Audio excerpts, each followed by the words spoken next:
Se instala la Junta Directiva en propiedad del Congreso Nacional con Zambrano a la cabeza y legisladores de 4 de los 5 partidos políticos. Tomás Zambrano anuncia reformas y leyes por aprobar, además de un Congreso austero sin carros blindados para diputados y sanciones a quienes no lleguen a sesiones. Un ambiente cálido, sobrio y de respeto prevaleció durante la instalación de la nueva directiva del Congreso Nacional. Al menos 9 de las 12 corporaciones municipales del departamento de Cortés fueron juramentadas este viernes, entre ellas el alcalde reelecto de San Pedro Sula. Juan Diego Zelaya anuncia que operará desde un despacho alterno si Jorge Aldana se resiste a hacer una transición de mando. Freddy Cerrato protagoniza disputa con 4 países centroamericanos por presidencia del CIECA, valiéndose de una opinión no vinculante de la Corte Centroamericana. Este es su noticiero TN5 Estelar con Renato Álvarez y Cristina Rodríguez.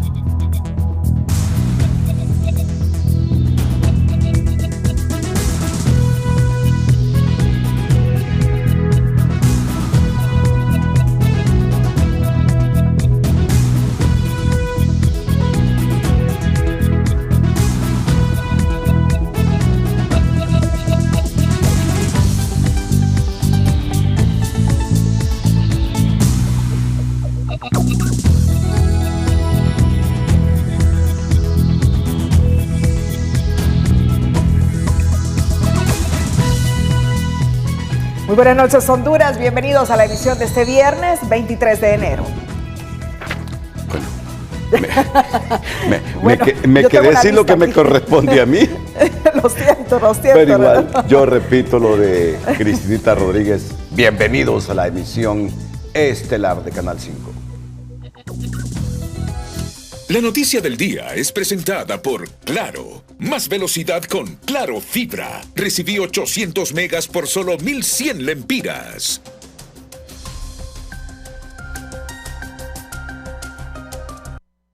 Bueno, hoy tenemos mucho material, así que vamos a comenzar a difundirlo directamente. La nueva Junta Directiva en propiedad del Congreso Nacional de Honduras fue electa este viernes y de esta manera queda integrada. Vemos en pantalla el siguiente cuadro: presidente José Tomás Zambrano, vicepresidente Erika Urtecho, vicepresidente Tania Pinto, vicepresidente Mario Segura, vicepresidente Lisi Matute Cano, vicepresidente Leonel López Orellana, vicepresidente Carla Figueroa, vicepresidente Yossi Toscano, vicepresidente Johanna Bermúdez, vicepresidente Godofredo Fajardo, vicepresidente Rolando Contreras. Y la gente que se pregunta, ¿y por qué tanto vicepresidente? Integración. Simplemente es una proyección de la nueva estrategia política del Congreso Nacional de que será un Congreso integrado.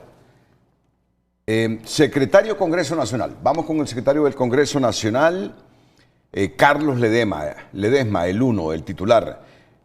Luego Francis Omar Cabrera, primera prosecretaría Adriana Vanegas, segundo prosecretario Fernando Castro Valle.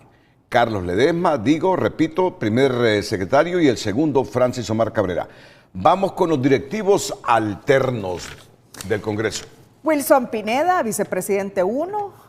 Alan Joel Padilla, vicepresidente 2, José Yar, vicepresidente 3, Valesca Chávez 4, Gustavo González 5, Víctor Morales 6, Pedro Mendoza Flores 7, Marco Aurelio Girón 8, Roy Cruz Pérez 9, Adrián Martínez, secretario alterno José Savillón Muñoz, secretario alterno Juan José Cerón y secretario alterno Roberto Pineda Chacón. Son los directivos alternos.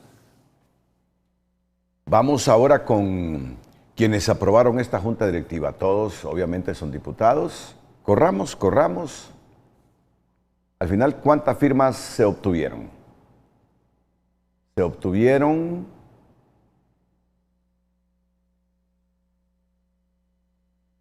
88 firmas.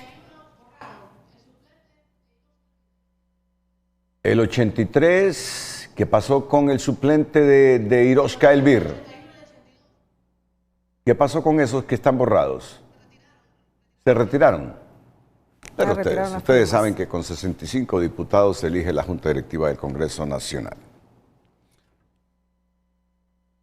La nueva Junta Directiva del Congreso ha quedado instalada en propiedad y en su primer mensaje el presidente Tomás Zambrano anunció las medidas a ejecutar a partir del domingo 25 de enero, entre ellas aprobación de la Ley de Empleo Parcial, eliminación de la figura de la comisión permanente, al tiempo que dijo a los parlamentarios que no habrá alquiler de vehículos para que se movilicen, que cada quien lo haga en su carro porque les pagan muy bien. Zambrano manifestó que también será derogado el fondo departamental.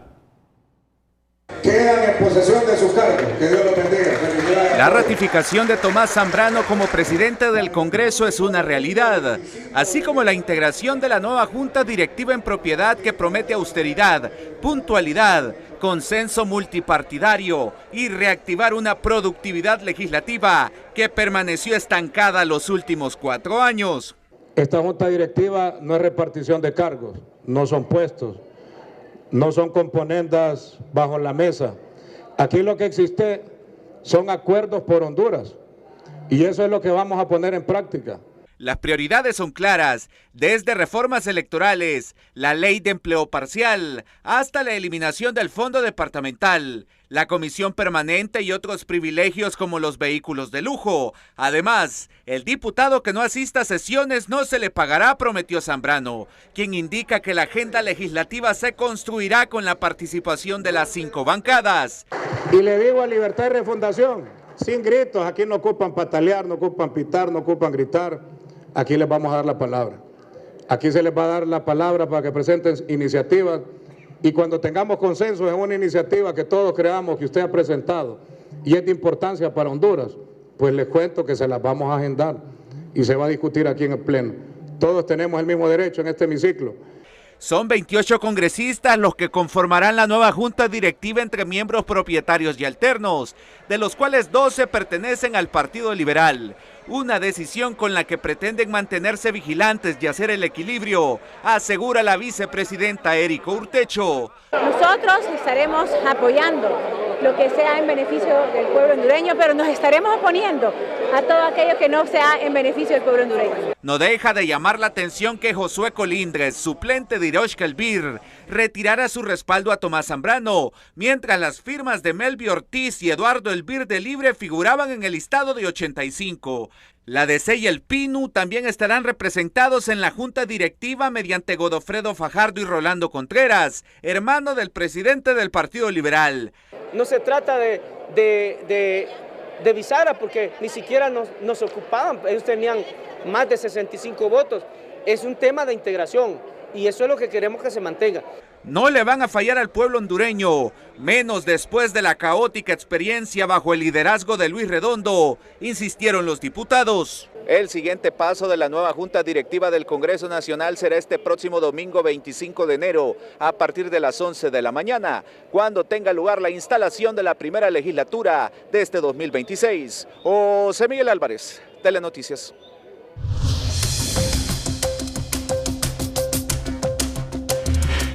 Los cordones de la seguridad militar, el desfile de autos anunciando la llegada de los diputados a la sesión del Congreso para juramentar a la nueva Junta Directiva en propiedad del Congreso Nacional, los cuchicheos en los pasillos cuando se anunció que se posponía la sesión y luego la aparición de Tomás Zambrano para retomar la plenaria fueron parte del ambiente y color este viernes en un Congreso donde la formalidad, puntualidad y disciplina dejó atrás el ambiente crispado y polarizado que había caracterizado al hemiciclo legislativo. La seguridad fue extrema en el centro de la capital. Varios accesos permanecieron cerrados con vallas y cordones militares que bloquearon el ingreso a los alrededores del Congreso Nacional, donde este viernes se eligió la Junta Directiva en propiedad. Desde muy temprano el movimiento comenzó a las inmediaciones de ese poder del Estado. Efectivos militares fueron desplegados en puntos estratégicos, con patrullajes constantes y presencia de francotiradores en edificios cercanos, como parte del dispositivo para garantizar la seguridad del evento. Como es habitual en jornadas de alta tensión política, la prensa llegó desde muy temprano para dar cobertura en el Congreso. Los diputados fueron convocados para las 11 de la mañana. Algunos llegaron puntuales a la cita, entre ellos esta joven parlamentaria de Libre, uno de los 84 nuevos rostros que por primera vez ocupan un curul en el legislativo. Aunque este viernes era apenas su segundo día en el hemiciclo, hizo su arribo con paso firme, elegantemente vestida en una escena que refleja el relevo generacional que marca este nuevo Congreso. Primera experiencia en eso, pero en la política un recorrido bastante largo. Minutos después, un desfile de vehículos copó el parqueo del legislativo mientras trascendía que una nueva empresa de seguridad llegaba a tomar posesión del Congreso. Al ingresar a las oficinas, sus elementos solo encontraron una camisa del jefe saliente. Poco después, el presidente Tomás Zambrano anunció que la sesión se trasladaba para las 3 de la tarde bajo el argumento de buscar consensos. Entre pasillos, sin embargo, se aseguraba que todo ya estaba definido y que el cambio de hora solo añadía tensión a un desenlace que dicen ya estaba escrito. Dentro del hemiciclo, la camaradería prevaleció. Diputados de las distintas bancadas intercambiaron abrazos, saludos y conversaciones distendidas en un ambiente ameno. Mientras tanto, algunos veteranos del periodismo, en espera del inicio de la sesión, buscaron matar el tiempo demostrando que aún se mantienen físicamente en forma, aportando un toque humano y cotidiano a una jornada marcada por la expectativa política. El telón se alzó a las 3 de la tarde cuando Tomás Zambrano se sentó por primera vez en la silla presidencial de este poder del Estado y dio inicio a la ceremonia para elegir la junta directiva en propiedad. Primero se pasó lista, luego vino la entonación del himno nacional, una oración para encomendarse a Dios y finalmente la moción nominativa que condujo a la aprobación de la nueva directiva del Congreso. Cumplir y hacer cumplir la Constitución y las leyes. Una junta presidida por Zambrano llamada a darle un nuevo rostro a este poder del Estado, simbolizado también en este luminoso rostro de una nueva diputada que hoy estrena su curul. María Holanda, Telenoticias. Se hablaron de algunos temas. El diputado de Libre Rafael Sarmiento comparte eliminación de privilegios parlamentarios y anuncia apoyo a reformas electorales. El diputado de Libertad y Refundación, Rafael Sarmiento, reiteró este viernes que su partido político hará una oposición constructiva, al tiempo que aplaudió la eliminación de privilegios para los diputados. Sarmiento compartió el discurso del presidente del Congreso Nacional en cuanto a la eliminación de privilegios, entre ellos que ya no andarán en carros tipo Prado alquiladas, que cada legislador andará en su vehículo y el que no llegue a trabajar no se le pagará ese día de salario. Nadie debe tener privilegios, dijo, a la vez que estuvo de acuerdo en impulsar las reformas electorales, al señalar que es un clamor popular y deben ejecutarse cuanto antes. La gente está cansada, quiere cambios y quiere también que los diputados seamos personas comunes y corrientes, acotó. Libre, dijo, hará oposición constructiva y apoyará las reformas necesarias que amerite el país. Y a propósito de Libre, no tendrá jefe de bancada, solo 5 voceros designados por ahora. El diputado Marco Ramiro Lobo confirmó este viernes que el Partido Libertad y Refundación no designará por ahora un jefe de bancada en el Congreso Nacional. En su lugar, Libre ha nombrado a 5 voceros, quienes mantendrán comunicación directa en la coordinación del partido y serán de momento la voz oficial de su fracción legislativa.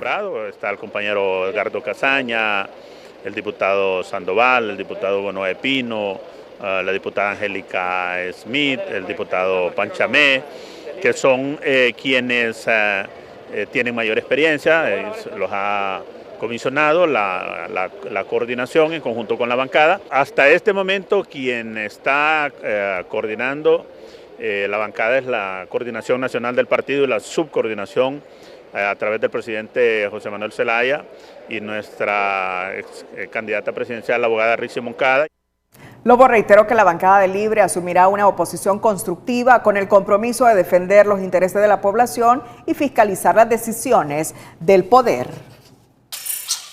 Pese a la camaradería que se vivía en el hemiciclo horas antes de la sesión, cuando se trasladaban al Congreso Nacional para dar cobertura a los acontecimientos de este viernes, 2 periodistas de Telepaís y su camarógrafo fueron víctimas de una agresión en el barrio La Hoya, en Tegucigalpa. Según relatan, un individuo comenzó a insultarlos desde la calle, llamando a los medios y periodistas vendidos y amenazando con golpearlas. Ante la tensión, el camarógrafo intervino para protegerlas, pero el hombre respondió rociándolo con gas pimienta.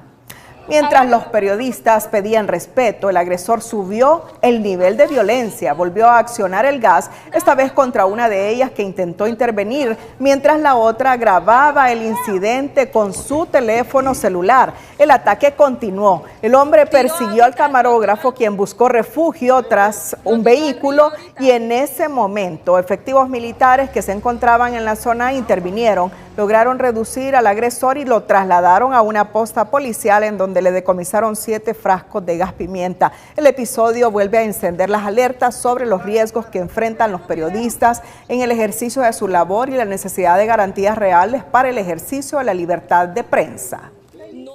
Una de las fotografías icónicas de esta sesión, donde se ha elegido a la Junta Directiva en propiedad del Congreso Nacional, es la del nuevo presidente con su esposa.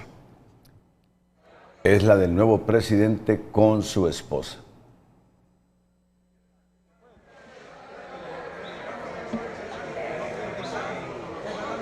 Beso.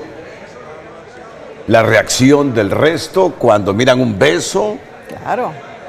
El apoyo de la esposa a su esposo, ¿verdad? Es fundamental. Que se mantenga ese espíritu de familia, Tomás. Que se mantenga ese espíritu de familia. Desde los liderazgos se dicta el ejemplo. Desde los liderazgos se dicta el ejemplo. Espero que este ejemplo permanezca. ¿Quién no ha pecado en la vida? Todos somos ¿Quién pecadores, no ha pecado? así es. Todos.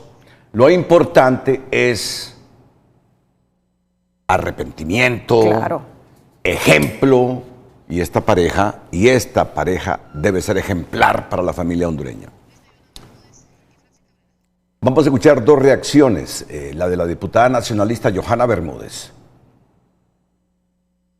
No es una alianza, sino que es un equipo de trabajo multidisciplinario, multicultural. Es un equipo de trabajo cuyo fin está enfocado en generar desarrollo y bienestar para el pueblo hondureño. Así que lo más importante aquí no son los intereses partidarios, ni tampoco es la ideología partidaria, sino que aquí lo más importante es construir ese gran acuerdo nacional por Honduras, donde la inversión, la generación de trabajo, las oportunidades, la salud, la seguridad pasa porque podamos aprobar iniciativas que mejoren la calidad de vida de los ciudadanos. El diputado Francis Cabrera. Estamos trabajando con el mandato que dio el pueblo hondureño, trabajar en unidad, trabajar en armonía, con paz, con estabilidad, con calma, llegando a los acuerdos que ocupa este poder de la República para que tengamos equilibrio y para que avancemos como país, no como en el periodo pasado, que era a las patadas, a la fuerza, con violencia, con odio, no. Este es un congreso de diálogo, de acuerdos y que avancemos en favor de Honduras. En San Pedro Sula se ha juramentado a los miembros de al menos 8 corporaciones municipales de las 12 que contempla el departamento de Cortés. Los alcaldes, algunos reelectos y otros que llegan por primera vez, esperan trabajar en unidad, no solo por sus municipios, sino por sacar adelante el Valle de Sula. Las corporaciones de 8 municipios del departamento de Cortés se juramentaron este viernes en San Pedro Sula. Los alcaldes, algunos reelectos, como el de Santa Cruz de Yojoa de Libertad y Refundación, así como el de Pimienta y Omoa, nacionalistas, esperan trabajar en unidad en beneficio de sus municipios y del Valle de Sula. Estaremos trabajando de forma unificada para poder garantizar que todos los procesos permitan darle esa alegría al pueblo santacruzano, por lo cual nosotros como municipio pues tenemos nuevas expectativas, esperamos pues que el nuevo gobierno permita que se fortalezca cada día más la descentralización de recursos para el desarrollo de proyectos. Recuerden ahora con el gobierno del partido, con el presidente del Congreso del partido, se le abren más oportunidades a uno. Yo no me quiero quejar de lo que pasó, porque no hay que quejarse, hay que trabajar siempre. Los alcaldes además esperan recibir el apoyo del gobierno central sin tomar en cuenta su afiliación política, como el liberal Giancarlos Rodríguez, que por primera vez dirigirá la comuna de Puerto Cortés. Obras viales, así como la represa El Tablón, son peticiones en común entre las alcaldías del Valle de Sula. Y que nos apoyen en proyectos de gran envergadura en el municipio, porque no es un municipio cualquiera, somos un puerto y por ende necesitamos el apoyo del gobierno. En este aspecto vamos a hablar claro en lo que es el libramiento vial. Por la cantidad de equipos, somos el puerto más importante de Honduras, somos el puerto que le genera la mayor riqueza al país. A quienes no se les juramentó, pese a que en su mayoría asistieron, fue a los miembros de la Corporación Municipal de San Manuel Cortés, donde presumen que se está dilatando esta diligencia ante diferencias con el alcalde saliente. Ese es un abuso de autoridad y pienso que es porque el exalcalde, el regidor Arturo Castro ahora, es bien amigo de la gobernadora y pues son del mismo partido. Nosotros estamos claros de que ganamos las elecciones desde el 30 de noviembre, estamos claros y tenemos todas las actas. No es un tema de color político. Yo estos 4 años como gobernadora he sido respetuosa de las autoridades porque creo en el gobierno local y respeto los gobiernos locales. Escucha allá afuera al que estaban diciendo que sí porque es de libre. Mire, si esto hubiese sido así, mi relación no hubiese sido la misma con los alcaldes. Yo tengo amor a las 12 alcaldías porque sé del gran compromiso titánico que tienen las corporaciones. Este viernes también, pero por separado, se juramentó al regidor Leopoldo Crivelli de Choloma y a Armando Calidonio de San Pedro Sula, uno de 2 regidores ausentes en los actos donde esta tarde se juramentó al resto de la Corporación Municipal de San Pedro Sula. En el marco de la jornada de juramentaciones de gobiernos locales del departamento de Cortés, se juramentó esta tarde en una ceremonia especial en la alcaldía de San Pedro Sula al alcalde Roberto Contreras y el resto de integrantes de esta corporación municipal, entre estos a sus oponentes en la contienda electoral Junior Burbara por el Partido Nacional y el exalcalde Rodolfo Padilla Sunseri de Libertad y Refundación, que se integran como regidores. Muy contentos porque inician 4 años más de gobierno municipal, con nuevos retos y bueno, haciendo equipo con hombres y mujeres que han salido electos y que son de mucha valía para San Pedro Sula. Sé que con esta corporación tendremos una muy buena relación y los he invitado a todos ellos a que nos quitemos la camisa del partido político que nos hizo llegar aquí y nos pongamos la camiseta de San Pedro Sula, porque a eso venimos, a trabajar por San Pedro Sula, no por un partido político. Una ciudad más dinámica con inversión en infraestructura, una mayor modernización en el sistema de salud, así como una oferta más amplia de colegios técnicos se contemplan entre las propuestas con las que el alcalde Contreras inicia esta nueva gestión tras ser reelecto. Mientras en la capital, ante la negativa del alcalde Jorge Aldana de entregar las instalaciones municipales en tanto no se resuelva su caso en el Poder Judicial, el alcalde electo Juan Diego Zelaya anuncia que ello no impedirá que inicie funciones, pues ya tiene una oficina alterna desde donde atenderá todos los asuntos relacionados con la comuna capitalina. Que no vamos a entregar el gobierno si no cuentan los votos. En la cuenta regresiva para el relevo municipal, Jorge Aldana se aferra a la alcaldía del Distrito Central. A días de la toma de posesión, la transición sigue entrampada, pese a que el Consejo Nacional Electoral declaró ganador a su sucesor, Juan Diego Zelaya. El Tribunal de Justicia Electoral ratificó el resultado y la credencial ya fue entregada. Han declarado de manera ilegal e ilegítima a un ganador sin haber contado la totalidad de los votos. Hay 100.000 votos por contar. Yo le he dicho, esta posición nuestra es digna, es una posición de defensa al respeto de la voluntad popular, no es un capricho. Pero el alcalde electo asegura que su administración no se detendrá. Ante la negativa de entregar las instalaciones municipales, confirma que su equipo operará desde una oficina en el sector de Próceres. Llama al diálogo y a la paz, garantiza la continuidad de los trámites y el enfoque en las obras urgentes de la capital. No se preocupen, si usted quiere tramitar un permiso de operación, vamos a tener el escenario, la salida salida para que usted pueda tener su permiso de operación. Si usted está preocupado porque no le ha sacado su permiso de construcción, no se preocupe, también tenemos el escenario planificado para que usted pueda sacar su permiso de construcción, el aseo va a continuar, la limpieza va a continuar. Según Juan Diego, la administración saliente dejaría una deuda superior a los 11.000 millones de lempiras, lo que obliga a ordenar la casa antes de avanzar. Aún sin asumir formalmente, ya se iniciaron gestiones para buscar cooperación y recursos que permitan atender problemas estructurales. Esto es como cuando vas al doctor. El doctor te dice, bueno, ¿y qué siente? Vaya a hacerse este examen. Nosotros ocupamos un diagnóstico. Hemos ido trabajando con la Banca Nacional, con la Banca Internacional, con los contratistas, con la Chico, para más o menos tener una idea de cuánto es la deuda, que hasta el momento asciende a más de 11.000 millones de lempiras. Es un reto enorme. Para el presidente de la coalición patriótica, Juan Carlos Rodríguez, los capitalinos ya no aguantan más confrontación y exigen soluciones urgentes a problemas cotidianos como el tráfico. Tegucigalpa,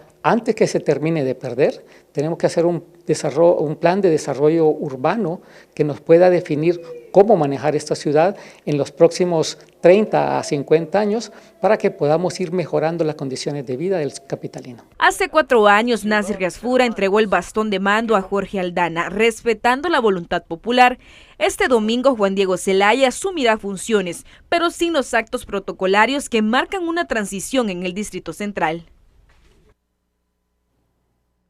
Bueno, vamos a hacer aquí una pausa para no seguir el guión, para retomar los afectos, el amor, que los políticos en algunos casos hoy han exhibido y mostrado al pueblo hondureño.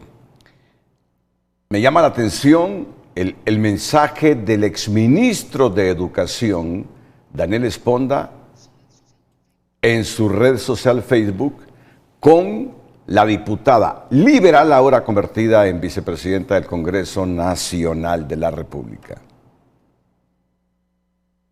Y este es el mensaje que ha escrito en su cuenta personal, por eso algunos no lo van a poder visualizar, sino que quienes tienen pues esa relación con Daniel Esponda. Y escribe: Erika Urtecha, te conocí un 20 de abril del 2022. Desde que conversamos supe que eras una extraordinaria mujer. Al verte con tu pueblo y con la hidalguía con la que los defiendes, y sobre todo por tus luchas por el desarrollo de la Mosquitia. Eres la líder del pueblo misquito que ha establecido hitos históricos. Primera misquita en ganar la vicepresidencia del Partido Liberal de Honduras. Primera diputada de toda la historia de Gracias a Dios en reelegirse de manera consecutiva. Primera diputada misquita en asumir la primera vicepresidencia del Congreso Nacional. Tus valores y principios son un faro en las turbulencias de la política nacional. Si Honduras tuviera más Éricas en nuestros puestos de toma de decisiones, otra sería la historia de nuestro país. Y concluye con el siguiente mensaje, Cristina. Como esposo no puedo estar más orgulloso de la esposa que Dios me entregó. Te amo, mi amor. Y escribe una oración en misquito, ¿verdad? Uba, al final. Uba Mai Wan Esna Misquitu Marin Saiwan Baranas Manacara. No tengo ni idea, ¿no? Pero sí, seguro que miles de hondureños misquitos entendieron el mensaje. Pero también lo otro rescatable de los afectos: el presidente del Congreso y su esposa. Ojalá que la familia prime en las políticas públicas del nuevo gobierno, en el Ejecutivo, en el Legislativo. ¿A qué día de descarga y emociones en Honduras? La decisión de la Secretaría de Educación a última hora de aplicar una segunda recuperación para los estudiantes es considerada por los expertos en educación como una medida populista que choca con un decreto de ley de 2025 que solo admite una recuperación. A pocos días de iniciar el año escolar y en la recta final del gobierno, la decisión de aplicar una segunda recuperación académica reabre el debate sobre si se trata de una medida educativa o una salida populista que compromete la calidad. Desde el sector privado, Carlos Savillón la califica como ilegal, extemporánea y antiacadémica. Porque por esa cultura de estarle facilitando las cosas a los que no se dedican a estudiar, entonces tenemos una generación de estudiantes con muy malas bases académicas, y lo vemos cuando van a la universidad, van a dar de narices. Aunque para algunos padres y alumnos la medida representa un alivio inmediato, el fondo del problema es otro. La decisión choca con lo publicado en la Gaceta en febrero del 2025, durante la gestión del exministro Daniel Esponda, que solo permite una recuperación al cierre del año lectivo, dejando en entredicho la legalidad y el impacto académico de la circular. Dirigentes magisteriales y padres de familia señalan que no han recibido instrucciones para aplicar una segunda recuperación, mientras que muchos alumnos ya se habían preparado para repetir el año, por lo que la circular los toma por sorpresa. Los lineamientos eran otros en los años anteriores y ahora salen con esto, es como una sorpresa para ellos, pues, porque dicen no estamos preparados nosotros porque no estaba programado, ni siquiera los estudiantes, no han dado una fecha específica, no dieron lineamientos, nada. Desde la Secretaría de Educación sostienen que la medida es obligatoria y debe ser aprovechada. Afirman que esta medida busca aliviar la carga económica de las familias más vulnerables, evitando el gasto que implica repetir el año escolar. La realización de una segunda recuperación para todos aquellos estudiantes que no pudieron alcanzar los requerimientos necesarios para aprobar el año lectivo. Nosotros creemos que esta oportunidad la deben de aprovechar los niños, niñas y jóvenes. A pocos días de iniciar el año escolar y con un nuevo gobierno por asumir, la segunda recuperación académica genera dudas si es una decisión educativa o puro populismo. Carolina Martínez, Telenoticias. A escasos días para que asuma el nuevo gobierno y a 2 semanas que inicien las clases, se espera que el presidente electo Adfura escoja un secretario de Educación con perfil y experiencia que haga de este sector un eje primordial para el desarrollo del país. A solo 2 semanas para el retorno a las aulas de clases, crece la expectativa de que el nuevo gobierno priorice en educación. Para este analista, el primer paso debe ser la designación de un nuevo secretario del ramo con el perfil y la experiencia necesarios para impulsar políticas eficaces que permitan enfrentar los históricos desafíos del sistema educativo nacional. Tiene que conocer el sistema educativo, tiene que tener experiencia, mínimo maestría o doctorado en el área educativa, tener experiencia en educación superior para que pueda hacer los cambios en el sistema educativo, una persona que sea reconocido en el área académica, pero sobre todo que pueda formar un equipo de trabajo de expertos para que pueda cumplir. Las cifras preocupan a Cáceres al señalar que el año pasado la meta de matrícula escolar buscaba superar los 2 millones de educandos, pero solo se registraron en el sistema un poco más de 1.800.000. La deserción escolar fue alta, con más de 400.000 estudiantes abandonando las aulas y sumado a eso, la existencia de al menos 13.000 centros educativos que no cumplen las condiciones óptimas. Esta situación preocupa en la Asociación de Padres de Familia, donde espera mayor compromiso por parte de las nuevas autoridades. Que del gobierno se dé todo lo que verdaderamente él tiene que brindar, como lo que es merienda escolar para todos los centros escolares, ¿verdad? Libros, que yo vi muchas quejas de maestros, que no se repartieron libros, no se repartió merienda escolar, o sea, hubo muchas quejas al final realmente, entonces necesitamos que todo esto mejore. Este exministro de Educación reconoció algunos logros de la administración Castro que deberían mantenerse, como la entrega de la alimentación escolar en la mayor parte del país y los esfuerzos para cumplir 160 días de clases de los 200 prometidos. Sin embargo, recomienda la contratación de más personal docente, ante un déficit que según algunas instancias supera los 7.000 maestros. Además, señala la necesidad de garantizar la entrega de textos escolares fundamentales para priorizar matemáticas y lectura, 2 áreas en las que se han registrado preocupantes retrocesos entre los estudiantes. Los temas más importantes que 2026 va a tener y el nuevo gobierno es la dotación de textos escolares, considerando que el presidente electo Adfura, siendo precandidato y luego en diciembre expresó e hizo público el interés de su gobierno de formalizar la obtención, distribución y medición de impacto de los materiales educativos de Honduras. Con el calendario escolar a la vuelta de la esquina, especialistas coinciden en que las primeras decisiones del nuevo gobierno marcarán el rumbo de la educación del país. El desafío no solo es garantizar el retorno a clases, sino tomar decisiones urgentes que eviten repetir los rezagos que por años han marcado el sistema educativo nacional. El experto en cambio climático y presentador del Estado del Tiempo de Telenoticias, César Quintanilla, recibió este viernes un reconocimiento por parte de la Organización de Estados Iberoamericanos en agradecimiento a su aporte y compromiso con la campaña Voces del Clima y la Tierra, una iniciativa que promueve la conciencia ambiental a través de la educación, el arte y la participación comunitaria. Estoy muy contento, muy agradecido con la Organización de Estados Iberoamericanos por este reconocimiento que recibimos hoy, justamente por el apoyo y las acciones que hemos estado encaminando durante el año 2025 para que se reconozca el trabajo de los pueblos indígenas y afrodescendientes, ¿verdad? Que luchan en sus comunidades, en sus montañas, porque nosotros en las ciudades respiremos y porque recibamos agua. La Organización de Estados Iberoamericanos destacó el trabajo de Quintanilla en la sensibilización sobre el cambio climático y su apoyo a los esfuerzos que buscan fortalecer la acción ciudadana en defensa del medio ambiente, especialmente entre jóvenes y comunidades vulnerables de Honduras. Lo positivo de este viernes para la campaña Voces del Clima y la Tierra, que clausura con éxito su propósito de concienciar mediante el arte, la educación y los saberes comunitarios los efectos que tiene para el país el deterioro del medio ambiente. La noticia positiva es presentada por Tigo. Todo el mundial solo en Tigo. Contrata Tigo Total con 150 megas de internet, 2 cajas de TV y plan móvil de 40 gigas por solo 1.100 lempiras. Con un llamado colectivo a la acción frente al cambio climático, se realizó este viernes el cierre de la campaña Voces del Clima y la Tierra, una iniciativa que durante meses articuló educación, arte y saberes comunitarios para visibilizar los efectos de la crisis ambiental en el país. Esta campaña ha tenido que ver con la celebración que se hace del medio ambiente tan rico que hay en el país y la forma en que las comunidades tradicionales se han relacionado con él.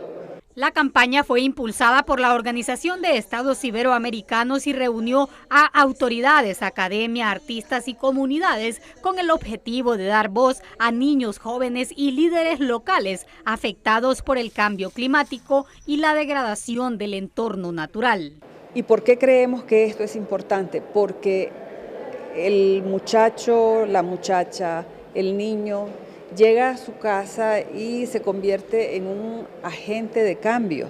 Durante el acto de cierre en la Universidad Nacional Autónoma de Honduras se proyectó un video resumen del proceso, se realizaron presentaciones artísticas y se entregaron reconocimientos a instituciones y personas que han contribuido a la sensibilización ambiental y cultural, destacando la importancia de la educación y la participación ciudadana.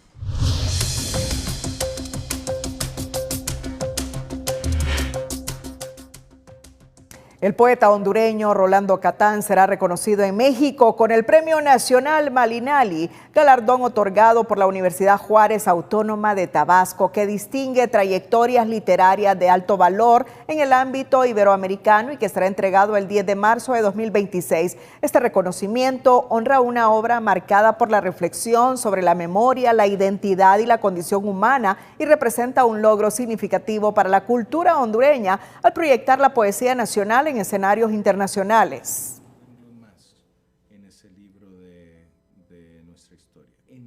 Voy con un tema polémico. ¿Saben ustedes que en este nuevo gobierno que se quiere promover la integración para apaciguar las cosas en Honduras, hay funcionarios del gobierno de Xiomara Castro que por su moderación,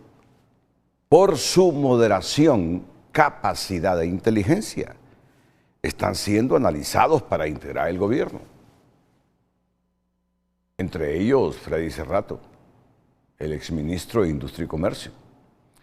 Bueno, la titularidad del Sistema de Integración Económica de Centroamérica, SIECA, es la nueva discordia en la que se encuentra Honduras, donde el protagonista es el ministro de Desarrollo Económico, Freddy Cerrato, que busca la presidencia de ese organismo pese a la oposición de Costa Rica, El Salvador, Guatemala y Panamá. Cerrato se quiere amparar en una opinión no vinculante de la Corte Centroamericana de Justicia. Los países han pedido a Honduras que envíe una nueva terna y que sea el próximo gobierno y no el que se va, el que escoja al candidato propuesto. El secretario de Desarrollo Económico, Freddy Cerrato, está en el centro de una controversia regional, luego de que Costa Rica denunciara que ha intentado imponerse en la titularidad de la Secretaría de Integración Económica Centroamericana, pese a que 4 países estuvieron en contra de su postulación. Cerrato se estaría amparando en una opinión de la Corte Centroamericana que no es vinculante, según este abogado. En virtud de que los ministros no se pusieron de acuerdo, el señor Cerrato se abocó a la Corte Centroamericana de Justicia para solicitar un dictamen tratando de imponer mediante un órgano que no pertenece al sistema de integración económica, sino que es el órgano jurisdiccional del sistema, una decisión. Aún sin contar con el consenso, la Secretaría de Desarrollo Económico convocó el 16 de enero a la toma de posesión de Cerrato, pero los ministros de Economía de Guatemala, Costa Rica, Panamá y El Salvador rechazaron la convocatoria al señalar que no se cumplió el debido proceso ni los requisitos para el cargo. Exdiplomáticos explican que por orden de rotación sí le corresponde a Honduras, pero el nombramiento debe ser por consenso de todos los países miembros. Y si no hay un consenso en el proceso de la integración centroamericana, tal como lo dispone el protocolo de Tegucigalpa, pues no se puede hacer nada. Y en este caso Costa Rica tiene la razón.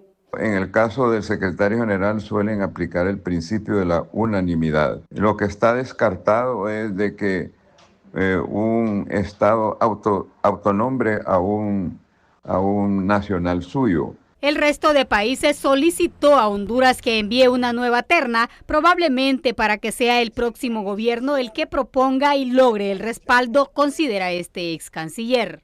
Creo que es una forma de decirle que se abstenga y que sea el gobierno del presidente Asfura quien presente esa terna. Eso lo dirán las próximas horas, pero no se vislumbra que pueda elegirse en este momento al nuevo secretario general de la CIECA. La polémica ha generado divisiones dentro del CIECA y ha retrasado el nombramiento del nuevo secretario general que debía asumir el 20 de enero. El ministro de Industria y Comercio de Honduras, Freddy Cerrato, sobre esta temática. Freddy, ¿qué es lo que está pasando? Sí, muy buenas noches, Renato. Muchas gracias. La verdad es que se está haciendo un escándalo innecesario, sí, basado en un planteamiento que no responde a la verdad. Realmente yo fui propuesto efectivamente para ocupar la secretaría en el mes de marzo y debía haber asumido el 17 de julio del año pasado, que venció el periodo de Lima, que era el secretario general del CIECA. Pero efectivamente en ese momento Costa Rica, Panamá y Guatemala, cuando se llegó el punto de la elección, que dicho de paso, por ser yo parte de la terna, no participé en la reunión.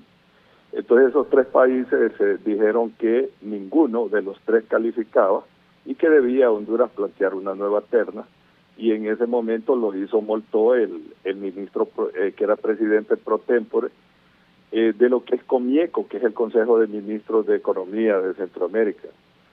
Entonces, lo que sucede es que ellos no respetaron la decisión del Comité Ejecutivo, que está integrado en el SICA por todos los cancilleres y que allí ya habían establecido que la terna de Honduras sí tenía validez. Entonces, en ese momento de la votación, solo tenían que escoger uno, no les correspondía ir a decir que esta terna no cumple o no cumple. Realmente los que violaron el procedimiento son ellos, y yo no estoy peleando nada, sino que realmente buscando si se iba a resolver la cosa o no, porque la CIECA ha estado acéfala los últimos 6 meses debido a que el ministro que tenía la presidencia pro tempore de Guatemala no quiso convocar simplemente por no llevar a cabo esta discusión. Ahora que Honduras le coincide que en enero asumió la presidencia pro tempore del COMIECO y le toca convocar como autoridad a los ministros de Economía, la viceministra los convocó a una reunión bajo la inteligencia que allí se podía discutir sobre el nombramiento de su servidor, porque habían países en aquel momento, vino Nicaragua, Honduras y El Salvador dijo que se iba a plegar al consenso, entonces se consideraba que habían votado estos a favor de su servidor y que los otros no. La Corte emitió una opinión, la Corte Centroamericana, y que es de obligatorio cumplimiento al decir de que los que habían votado habían hecho lo correcto y que los demás simplemente se habían abstenido. Yo, Renato, en este momento no tengo ninguna polémica. Después de que convocó la viceministra Minosca de Comercio Exterior, ellos efectivamente no se plegaron a la reunión y no ha pasado nada. Usurpa el que se va a meter en algo ajeno, pero yo estoy aquí en Tegucigalpa y yo tengo mi nombramiento como ministro hasta el 27 de enero y estamos listos para entregar. Lógicamente que ahora ellos dicen que el nuevo gobierno sea el que proponga una nueva terna. La verdad es que esto fue político desde el inicio y decidieron por cuestiones ideológicas debido al gobierno socialista que me propuso no dar cabida, es una cuestión planificada, igual que la división interna que se dio aquí en Honduras. Pero yo en lo personal no tengo diferencia con ninguno de ellos de ministros y la decisión que tome el próximo gobierno es correcta.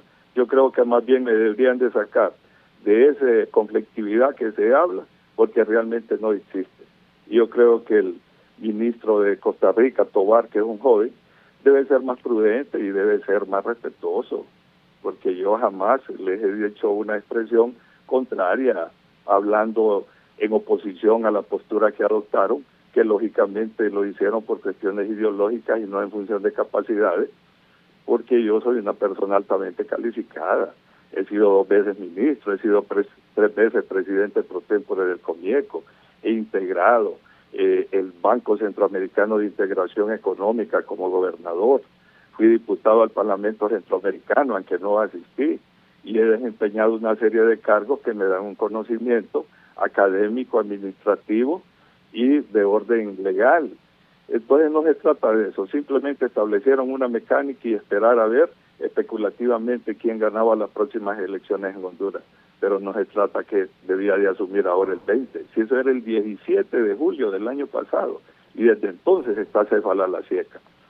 Le he dicho a Sara Carranza que le voy a dar una entrevista amplia sobre este tema, que llegue el lunes a las 10 de la mañana a mi despacho y le voy a plantear todo, porque yo realmente no estoy en medio disputando ni peleando absolutamente por nada.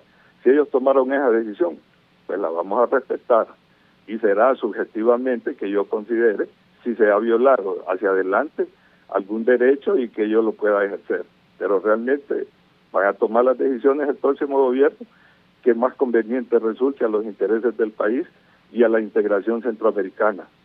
Y quien menos le interesa la integración centroamericana, lo debo decir con todo respeto, históricamente ha sido Costa Rica, que prácticamente no está participando de los organismos de integración, que son el Parlamento, que es la misma Corte Centroamericana, que es el SICA, que es el Sistema de Integración Centroamericana, que hasta el día de hoy, después de más de casi 3 años, no han nombrado el secretario y que le correspondería a Nicaragua. Yo creo que estos son temas que deben de ser analizados para ver realmente hacia dónde va la integración centroamericana. Gracias, Renato, por la oportunidad. Muchas gracias, ministro. El ministro de Industria y Comercio de Honduras, Freddy Cerrato.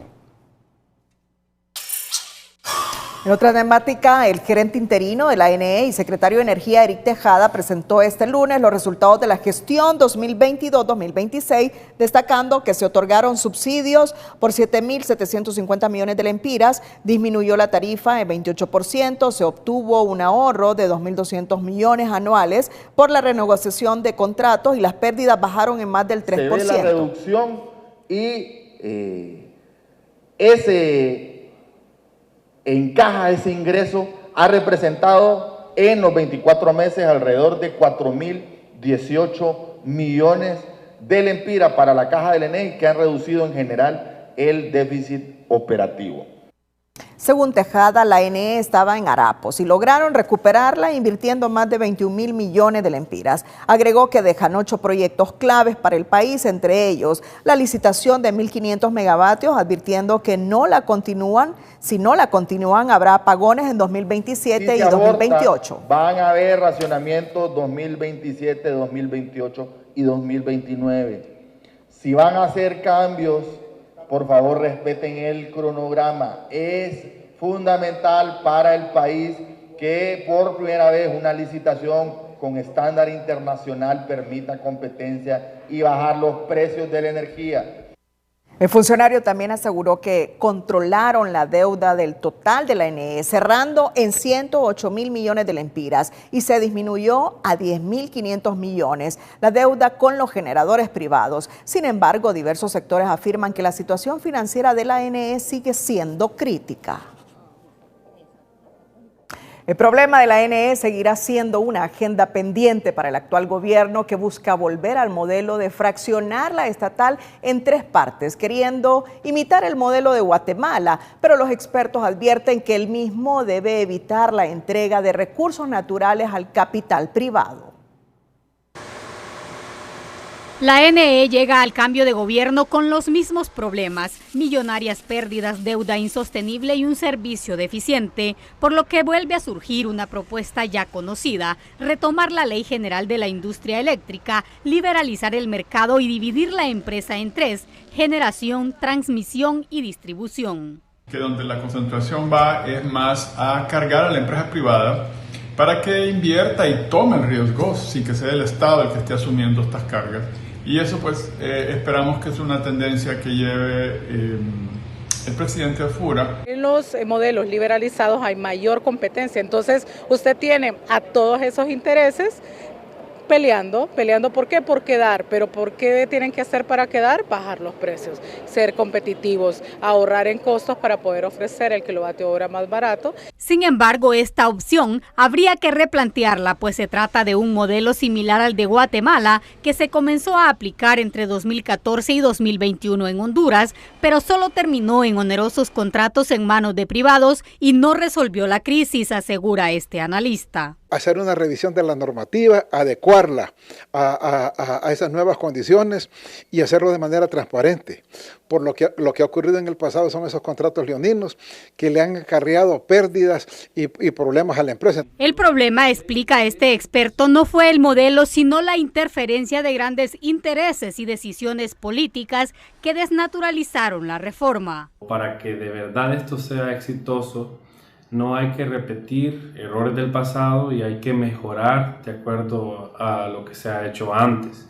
En primer lugar, es importante que se nombre un comité con un liderazgo fuerte, con conexión directa al presidente. Para el gerente de la NE, volver a ese modelo sería un retroceso hacia la privatización. La liberalización total lo que va a producir es entregar activos que la NE construyó desde 1957. Mientras se discute el tema, lo cierto es que la NE sigue siendo el mayor problema financiero para el Estado hondureño. Concluyen que para rescatar la NE se requiere voluntad real del Ejecutivo y del Congreso para frenar los intereses particulares y atacar la corrupción. De lo contrario, los resultados serán los mismos. Sara Carranza, Telenoticias. La huelga que mantenían empleados en uno de los departamentos de las aduanas de Honduras llegó a su fin este viernes al extender el contrato laboral por 6 meses a los empleados en protesta. La paralización de las actividades en los almacenes y depósitos temporales aduaneros fue resuelto luego del llamado del Consejo Hondureño de la Empresa Privada. Una extensión de contrato de 6 meses a los empleados en huelga fue la salida, según el presidente de la Cámara de Comercio e Industria de Cortés. La huelga se terminó, ya se firmó los contratos para 6 meses para todos los colaboradores en las bodegas, en los depósitos temporales de aduanas, y ya están en ese fin para terminar ese proceso. Una extensión de contrato que para este dirigente nacionalista es demasiado arbitrario, pues la administración actual debe operar con su personal, quienes deben ser personas idóneas y no una improvisación como ocurrió en el presente gobierno. El Código Tributario establece cuáles son los requisitos y el primerito, comenzando porque no tenía ni siquiera la edad, el Código Tributario establece que para ser director tiene que tener 30 años. El otro requisito que establece la ley es de reconocida idoneidad, y cuando le habla de reconocida idoneidad se debe de saber de que es una persona que tiene conocimiento, que tiene la experiencia y es una persona que cuando tomó el cargo apenas tenía 2 años de haber salido de la universidad. En la terminal de carga del aeropuerto Ramón Villeda Morales se presentó el atraso en el almacén de importaciones por el cambio de un nuevo sistema, pero el mismo será resuelto en las próximas horas. Básicamente nosotros estamos atravesando un proceso de transición a un nuevo sistema de inventarios en nuestro almacén de importaciones. Entonces nuestro almacén de importaciones por los momentos ha tenido un detalle de podríamos decir una detención, ¿verdad?, momentánea. La empresa privada del norte espera que la extensión del contrato por 6 meses a los empleados salientes no vaya a ser un tema conflictivo con los entrantes, porque los más afectados son los consumidores que ven incrementos en los productos. Orly Martínez, Telenoticias. En educación financiera le mostramos algunas señales que debe tomar en cuenta para identificar si sufre de estrés financiero. Educación Financiera es presentada por Banpaís. Esta vez tú podrás vivirlo desde el estadio. Cada compra con tus tarjetas Visa Banpaís te acerca a la Copa Mundial de la FIFA 2026. Conclusiones claves. Las personas que padecen ansiedad financiera a menudo sienten un miedo y una preocupación abrumadora por su situación financiera. Las causas comunes de ansiedad financiera incluyen ahorros de emergencia inadecuados, deudas de tarjetas de crédito y altos costos de la vida. Las medidas que puede tomar para mejorar sus finanzas y disminuir su ansiedad incluyen seguir un plan de gastos y ahorros, vigilar de cerca sus finanzas y vivir dentro de sus posibilidades.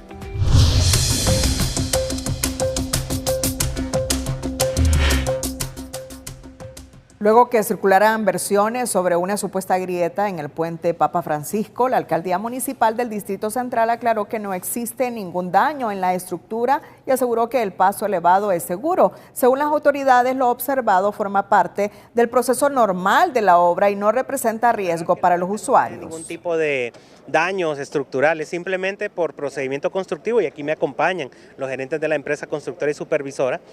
Tenemos juntas de expansión. ¿Cómo le explico eso en términos sencillos? El puente es muy largo y tiene secciones rígidas o fijas y necesitamos que ellas se muevan. Entonces, en términos de ingeniería tenemos que dejar espacios, que esas son las juntas que ustedes pueden ver, para que el puente pueda, cuando pasan los vehículos a cierta velocidad, moverse de forma milimétrica. Eso es lo que ustedes pueden observar en las imágenes. El puente permanecerá cerrado hasta el 2 de febrero por trabajos de mantenimiento y seguimiento, lo que ha provocado congestionamiento en el anillo periférico y el uso de rutas alternas, mientras concluyen las labores en esta obra, valorada en 500 millones de lempiras. Nuevamente las ciudades de Tegucigalpa y San Pedro Sula se ubican en el ranking de las 40 ciudades más peligrosas del mundo bajo un estado de excepción que no dio los resultados esperados, aunque la Secretaría de Seguridad afirma que los homicidios en el país se redujeron en un 50%. Tegucigalpa y San Pedro Sula vuelven a figurar en una alerta internacional, al ubicarse en las primeras posiciones de las ciudades más peligrosas del mundo según el analista de datos a escala mundial Global Statistic. Para este especialista, la clasificación del país solo evidencia que el estado de excepción, una de las principales medidas de seguridad implementadas por la administración Castro, no dio los resultados esperados. Se vendió como una solución para toda la situación del crimen organizado en el país, se vendió y se impulsó para resolver el tema de la extorsión, y vemos nosotros más bien que la extorsión año con año se fue superando, y lo que provocó más bien es ese desencanto, esa decisión de la población de mejor dejar de denunciar ante la falta de respuesta institucional. Sin embargo, en la Secretaría de Seguridad sostienen la efectividad del estado de excepción y aseguran que la medida disminuyó en un 50% los homicidios en el país. Este gobierno tomó muchas decisiones en materia de seguridad ciudadana que permitieron bajar una tasa de homicidio de 42 sobre 100.000 habitantes a 23. Estamos hablando de casi el 50% de disminución en el índice de homicidio, y no lo dice el gobierno de Xiomara Castro, lo dice instituciones especializadas en el tema. pero en el Observatorio de la Violencia de la Universidad Nacional explican que las cifras de reducción de homicidios que informa el ministro Sánchez no deberían ser motivo de celebración, pues representan el triple de la estadística registrada por organizaciones internacionales como la Organización Panamericana de la Salud. Da cuenta que es una tasa 3 veces más alta que lo que establece la OPS-OMS. Eso es grave porque no somos un país que está en guerra, pero tiene muchos riesgos y muchas inseguridades para la población. En el CONADE el ranking nos sorprende, al considerar que desde su implementación denunciaron irregularidades y más de 1.000 quejas de vulneraciones a los derechos humanos por parte de agentes de seguridad estatales, mientras el gobierno aseguraba resultados contundentes. Más de 1.070 quejas y la mayoría tienen que ver, por ejemplo, con denuncias contra agentes del orden, específicamente contra la DIPAN, con la Policía Nacional Preventiva y también agentes de la DPI, por suponerlos responsables, por ejemplo, de acciones como la tortura, incluso desapariciones forzadas y ejecuciones extrajudiciales. Que Tegucigalpa y San Pedro Sula figuren entre las ciudades más peligrosas del mundo no es solo un dato estadístico, es un llamado de alerta que debería motivar a las autoridades a implementar políticas públicas más efectivas en materia de seguridad que protejan verdaderamente de la violencia a los hondureños. La Dirección Policial de Investigaciones capturó esta tarde en San Pedro Sula a 2 hombres acusados de ser el presunto autor intelectual y el supuesto sicario respectivamente en el asesinato de la dirigente de patronato Carla Patricia Vigil, crimen ocurrido el pasado 12 de enero en la colonia Arenales número 2 de San Pedro Sula. Las detenciones se ejecutaron de manera simultánea en distintos sectores de la ciudad industrial, específicamente en la terminal metropolitana y en el barrio Medina. Ambos sospechosos serán remitidos a las autoridades competentes por su presunta participación en el delito de asesinato. Con esta captura ya son 3 las personas detenidas por este caso y se investiga a más involucrados en el conflicto que se mantiene en el sector de Arenales 2 de San Pedro Sula. El Ejército de los Estados Unidos, a través del Departamento de Investigación Criminal, mantiene activa una recompensa de hasta $25,000 por información creíble que permita el arresto y la condena de los responsables de la muerte del primer teniente Marciano Ángelo Parizano, ocurrida en Comayagua. Cerramos la emisión estelar. Gracias a todos por su fiel sintonía. Feliz noche y fin de semana.